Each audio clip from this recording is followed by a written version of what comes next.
Was good. Can we just jump right in? Because I have Yeah, go for it. yeah. So my son, I've mentioned this before, but my son has a really tough time prioritizing his responsibilities over fun. He's 8 years old. You So don't say. right. He's 8 years old. I understand all that. Like the age is a factor, a big factor. He's a boy.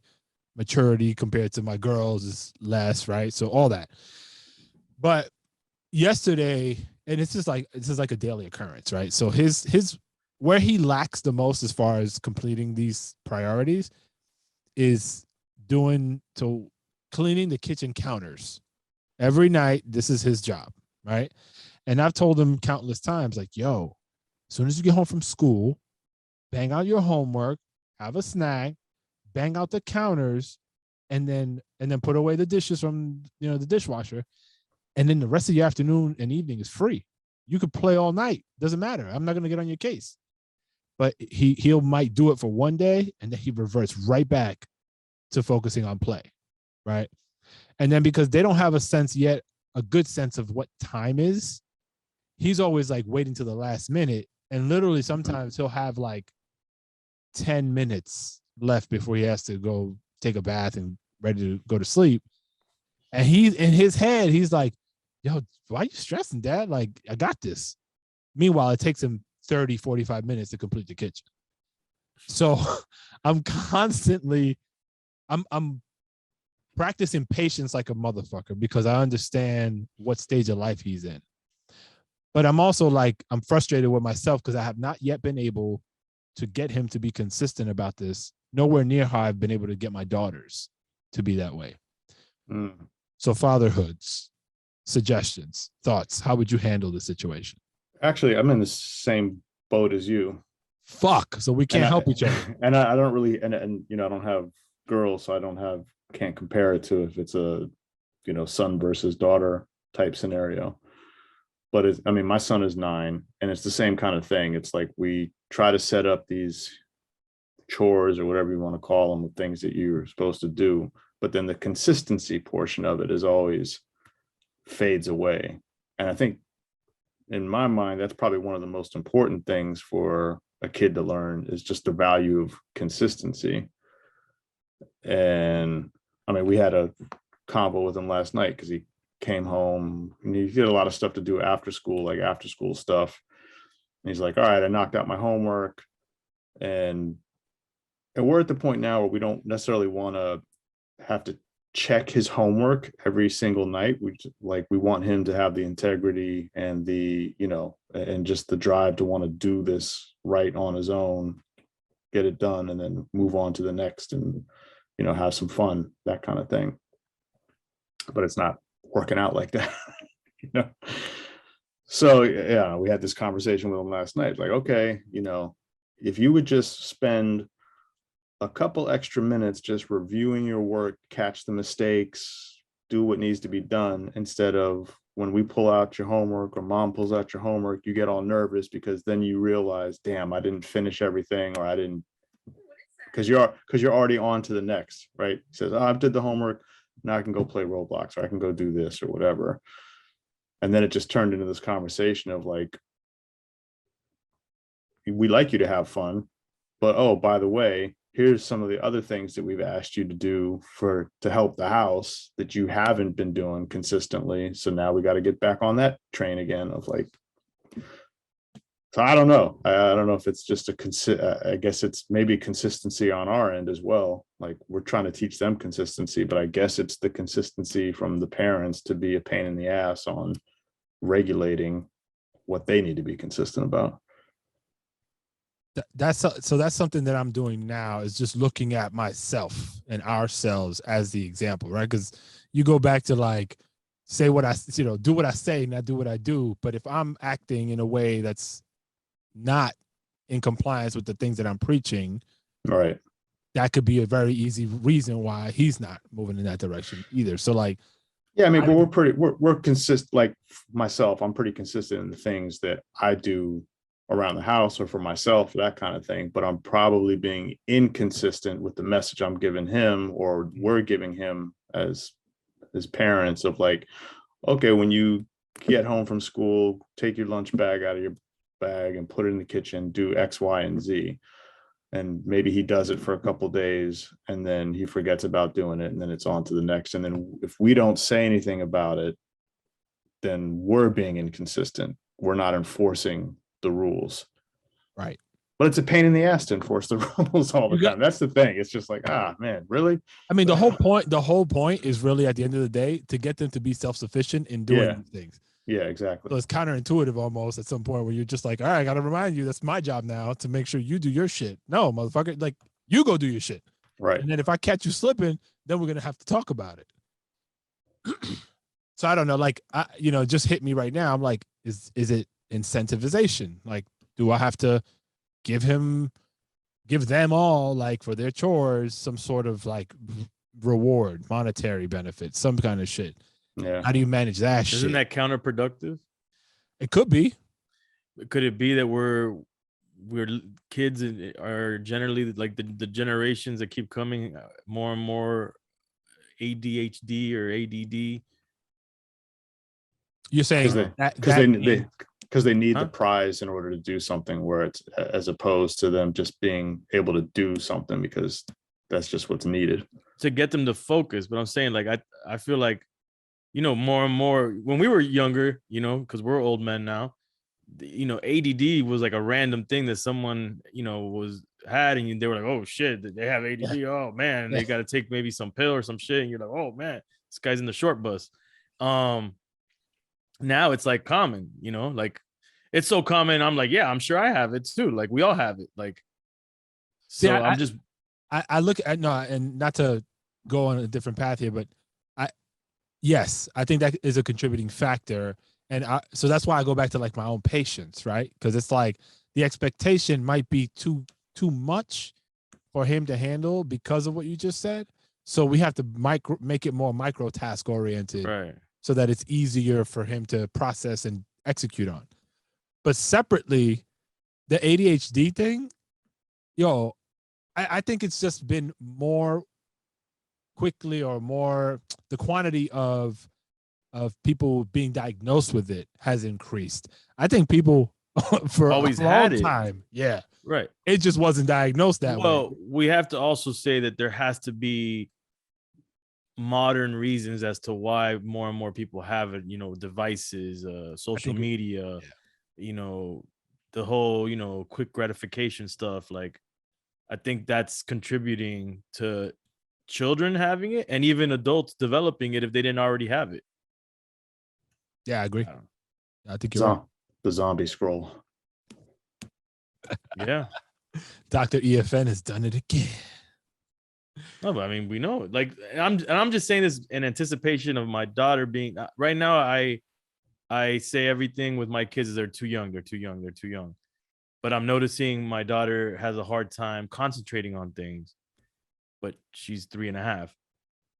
But how long am I going to keep saying because she's this age? But you know what? I mean, like, talking about that, it's I think we may have talked about this a year or two ago, but I mean, just on like your daughter having a hard time concentrating on things, we started noticing, like, especially when my son was around your daughter's age and he wanted to be on YouTube and start looking through YouTube a lot. And we noticed that he wasn't watching everything all the way fully. It was just watch a few minutes, then on to the next. And then we noticed he was doing that. And then it seemed like it was causing him to do that to everything, for everything else. So then we put a stop to the YouTube because we saw we can put two and two together of like, damn, all right, he's intuitively using this device and using it to just do quick gratification and just keep going on to the next, and he's not having an attention span. So we stopped the YouTube stuff, and it seemed to help him kind of refocus and be able to have a longer focus period when we killed that. But is it even realistic to stop it? Like, I don't know, man. Like, that's where I start to feel like I'm a terrible parent, because my daughter's definitely like on that, Or not even you have to fully stop, but it's almost more of like policing, like, okay, you're gonna watch it, then Finish you're it. gonna watch you're gonna watch it all the way through or not watch it at all type stuff, Right. which is easier said than done. Yeah, because the quick slide of finger, ping, ping, and then the fight that happens if you're like, no, you have to actually watch this other video. I mean, granted, I don't think she necessarily has that problem so much, but I could tell that she definitely is into controlling what she watches and picking things, Yeah. and she'll scroll quickly through things that don't interest her to find the one that will lock her in. And then what I'm noticing is now the baby, my son, he's now, because he sees her, he sees us with phones. He definitely, like, the phone, he goes to it, he turns it on, he hands it to us. Now when we give her the phone to look at YouTube, if we're out and about, then now he wants one too, and he wants to look through it as well. He wants to look at YouTube. And that's where I start to feel like, damn, parent failure all the way, because now the little one is starting even younger. So it's tricky. And it's what keeps them calm. So it's like when my daughter, who's still going through her craziness with us, her 3-nager going on to 4-nager, when once they start going through that cycle where one starts wilding out and then the other one wilds out, it's like this is the one thing that keeps them calm. Yeah, I've just gotten to the point mentally where it's an impossibility to try to stop them or restrain them too much. So now my mindset is around, how do I almost like partner with them to try to make the experiences as positive as I can, right? Because you're fighting an impossible battle, I feel like, you're playing too much defense. Like, you got to play a little bit of offense with them and help them navigate these things, because this is their entire world now. Like, my eldest, she's gonna be 15, and this TikTok thing, I can tell how anxious she is. Like, year over year, it's getting worse, right? Mm. And so what I'm doing is kind of like, not really like telling her you're fucking up in life because of this, but more like, yo, pay attention. Look, you see your leg is twitching. She says, no, it's not. And then she'll look down and she's like, yo, oh shit. And like having her kind of realize it herself, that these things don't seem right, that she's, projecting from the use of these things, and try to help her draw her own connections to some of the things that she's, I won't quite call it suffering from, but being affected by the use of, TikTok as an example. What's interesting though is, so she was like what you just described your son to be, Kay, with respect to the attention deficit. So like, watch a clip here, you go to Netflix, and you're only watching like the first 15 minutes or fast forwarding it through the whole thing and all this shit, right? She's gone back to being able to watch full things. So before, it was very much that behavior. And now she'll sit down and she'll watch a full length movie or the full video that might be 5 minutes long. So I guess what I'm saying is there's hope. But I think it might be a stage. Yeah. Can I say something really quick that you just reminded me of? Which is kind of a PSA to anybody listening and for ourselves as well.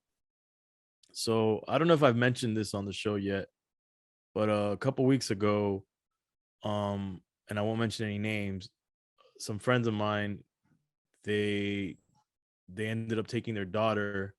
The school notified them that they felt their daughter was having some like a mental breakdown and potentially would hurt herself. Damn. This is I believe the girl is maybe 15, something like that. 15, I think. And then what he did, him and his wife, they took the daughter to the hospital, and they had her, I guess committed is the word. Yeah. Like they had it committed. Yeah. Yep. Baker acting, So they had her committed to make sure, that she would get the attention she needed and whatever. So that was one situation. Then another friend, which is cool with the friend that I just spoke of, all of a sudden I hadn't seen them around. Comes back and says, "Yeah, my daughter. They don't even know each other. These two kids. My daughter. We found her. We discovered that she was taking like a nail to her arm, like cutting herself basically. Damn. And she's about similar age, like 14, 13, 14. And they took her, and in their instance, not to get into the details, but she ended up getting Baker acted as well, but they had a whole different experience because the other parents, they did it. Yeah. Like they're the ones that did it, where versus where they took this situation, the hospital did it, Got it. which changed the dynamic of the control that the parents had and being involved in the situation. So that happened. Then I'm hearing from across the coast where Kay's at, where my family's at, that my godson is having panic attacks, Really? right? And he's like, I don't know what, like 11, 12, something like Yeah. 13. And so then I'm hearing all these things and I'm like, man, what's going on here? And then it made me remember prior to all of that, and I'm sorry for being long-winded about this, but prior to all of that, I had a person working on the AC in my home, and for whatever reason, they confided and told me a story that the guy's daughter was in college in Texas. And I think I did mention this on the show, but all of this reminded me of that, and committed suicide. This was early in the pandemic. You know, girl that was in college they said they had no signs of anything, but was under quarantine at the time. And then for whatever reason, committed suicide. So then now I'm watching the news and I'm seeing different things. And I've seen this now mentioned a couple times. They're saying that more specifically, girls are having the issue more than boys, where their self-mutilation, suicide rates have gone up, you know, clinical depression, all that stuff. And you just reminded me because you mentioned the TikTok and her being like, you know, you notice some physical, like nervous traits or whatever. Right. And I just feel like, man, this is kind of scary. Like, what is it is it just a pandemic? Is it quarantine? Is it social media? Well, then if you watch like, you know, the social dilemma and all these things, it'll explain to you about how all this contributes towards it. But man, it makes parenting, which is already tough, seem even scarier and tougher, you know? So I think, damn, all right, we've got about 5 minutes left because I know you got a hard stop. Yeah. Maybe we pause on that one and unpack that next episode. Maybe we Yeah. should do a little our own, because I know there's a Research? bunch of different, I've read some stuff about it as well. So maybe we should circle back on that one, because that's a longer conversation for sure. For sure. I wanted to just, we had a listener write in, our guy Jordan, who's currently raising a young son, and so shout out to him. But he wanted to ask us, since we all have sons, what our most memorable moment is so far with raising specifically a son. So just wanted to get that in before we jump out of here.